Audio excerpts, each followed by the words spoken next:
Meu primeiro contato com extraterrestre acho que foi ET, o Extraterrestre, o filme do Spielberg. A gente tinha uma alienígena que se perdeu aqui, bonzinho. Eu me lembro que o Independence Day foi um marco, assim, quando foi lançado, todo mundo comentando sobre os efeitos especiais dessa invasão alienígena. Aí teve a Guerra dos Mundos, lá com o Tom Cruise. Não sei, na minha cabeça, essa coisa de alienígena, a gente sempre fica naquela tensão que eles querem dominar o mundo. Cérebro, o que você quer fazer esta noite? A mesma coisa que fazemos todas as noites, Vicky. Tentar conquistar o mundo. E eu nunca tinha assistido a um filme que tratasse de outras temáticas, assim, de alienígenas, como, por exemplo, A Chegada, que foi dirigido pelo Denis Villeneuve, que quando eu assisti, eu achei a temática dele muito interessante, e depois, anos depois, eu fui levada ao conto que inspirou o filme A Chegada, que é a história da sua vida, do Ted Chiang, que eu li nessa edição aqui, que tem outros contos do escritor também. Os alienígenas chegam, e o que é que eles querem? Eles querem roubar nossa tecnologia, aprender com a gente?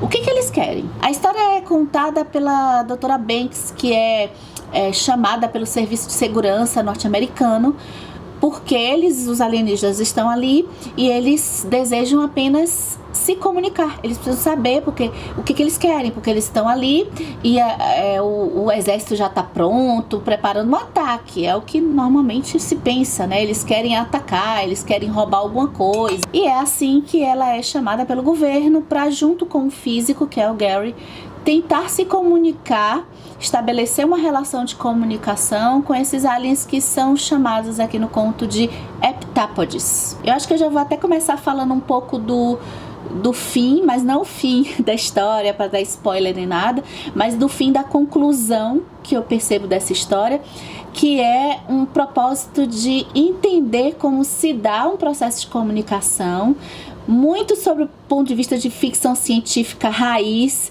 Eu falo que acho que depois que eu li esse conto, eu percebi que eu li o meu primeiro ficção científica de verdade mesmo, porque tudo é fundamentado com a mistura da física e da linguagem, da linguística. E por que é importante o físico? Como é que o físico entra nessa história aí? A comunicação passa por diversos estágios, né? A gente tem fala, escrita.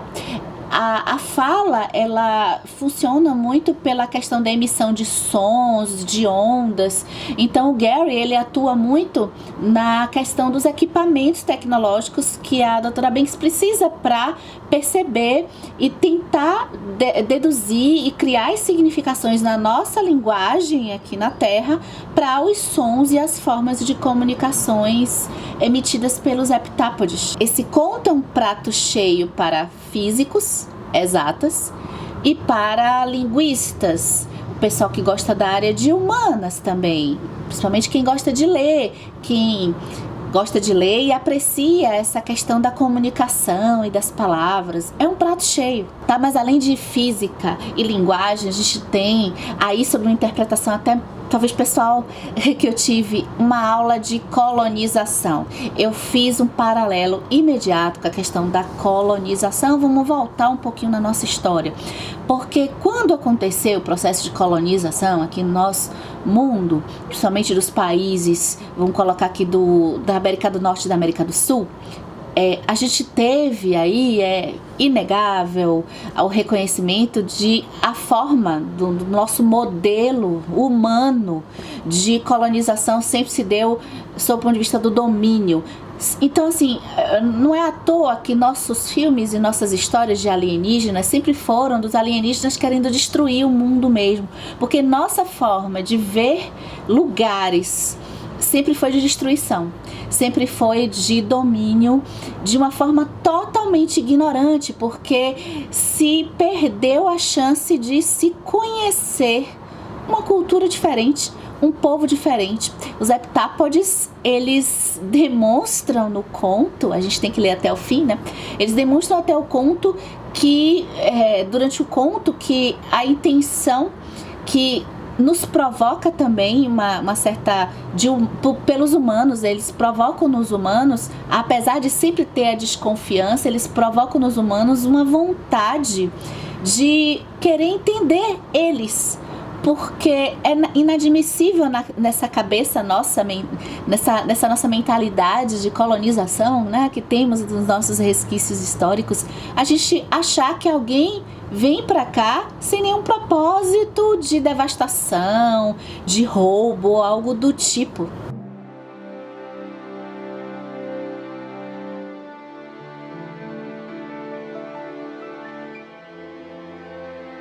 Ler a história da sua vida trouxe esse paralelo com a questão da colonização, um pouco lá do Pocahontas, que na verdade a história do Pocahontas foi bem dramática, né, dela, mas assim, lembra muito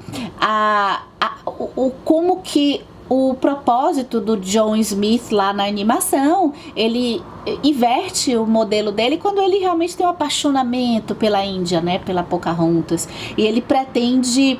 Por se apaixonar, é que ele pretende conhecer esse povo, conhecê-la.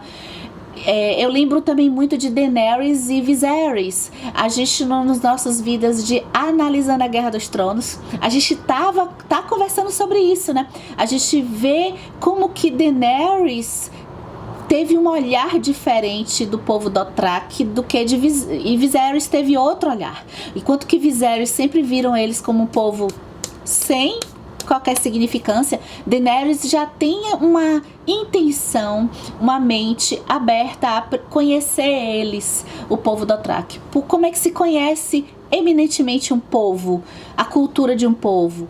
Passa muito pela linguagem. Essa questão colonizadora já começa no início do conto, quando o pessoal assim do exército vai procurar a doutora Banks, a Louise, que eles dizem assim, olha, a gente quer que você decifre, tente entender o que eles estão dizendo. E eles colocam a gravação do som emitido pelos heptápodes. Ela ouve aquela gravação e ela diz assim, e eles perguntam, né, você acha que é possível tentar decifrar isso? Ela, com o físico, ela disse assim, olha, eu posso ficar aqui ouvindo sons eternamente, mas assim, para eu entender e conseguir lá na frente um resultado, eu preciso de contexto.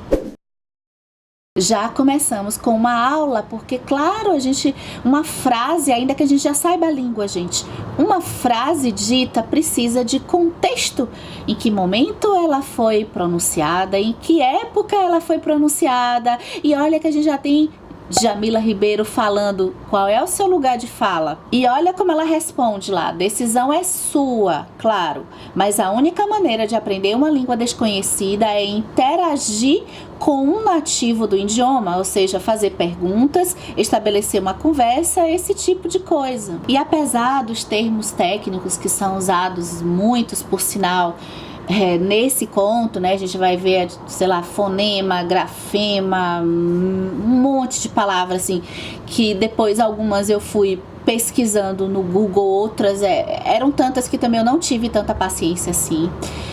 Mas vai despertar até a curiosidade, eu acho que de muitas pessoas, para entender um pouco mais.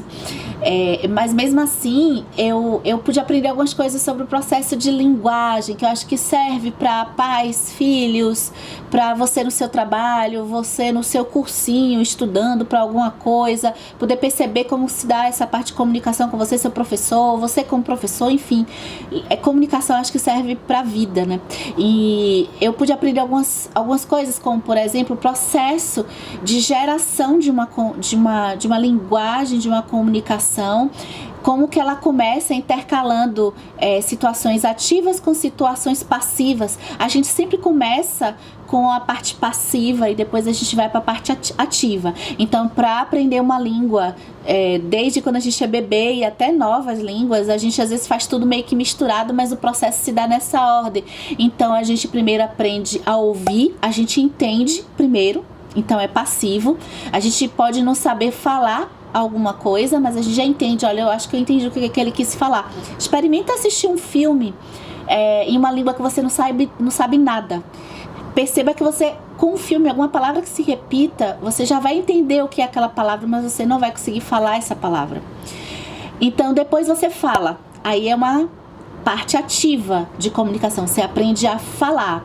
Aí tem a parte escrita, essa parte aí foi a parte da fala. Na parte escrita, a mesma coisa. Primeira coisa a gente aprende é ler.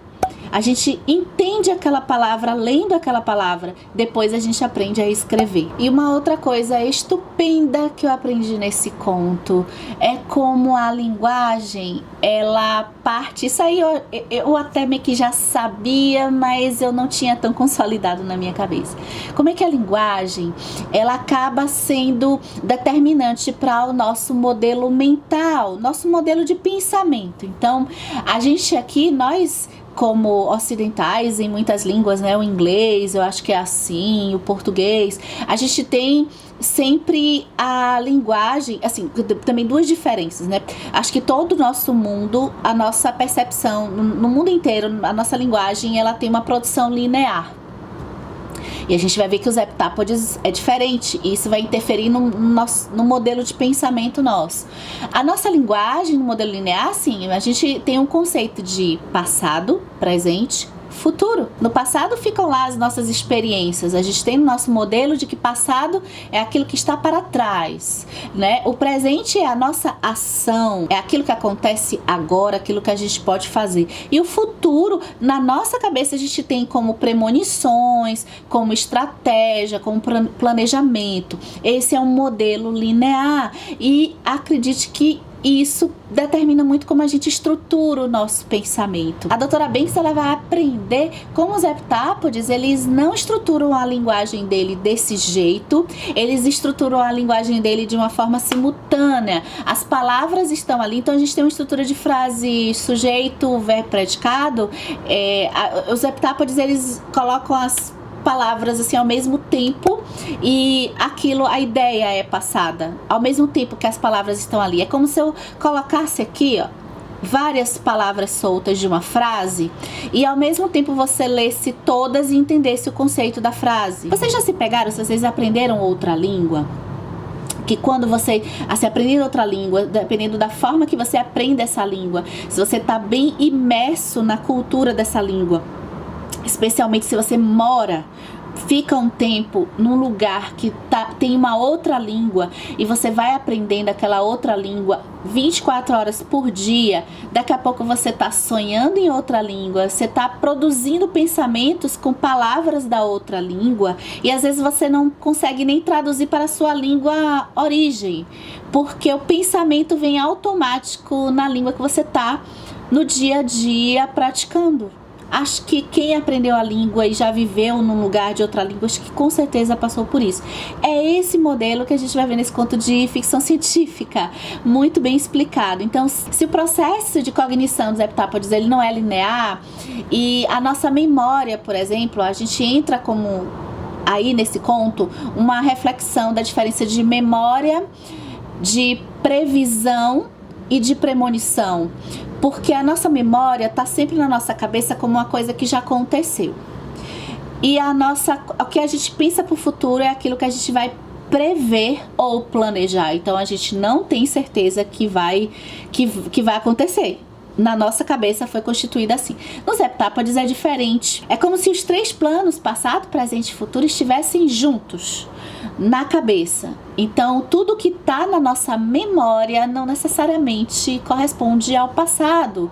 Pode ser que eu tenha uma memória de futuro. E no início do conto, a gente já vai sacar o que está acontecendo com a cabeça da doutora Banks. Chegamos ao próximo ponto estupendo de reflexão desse conto, que é o livre-arbítrio.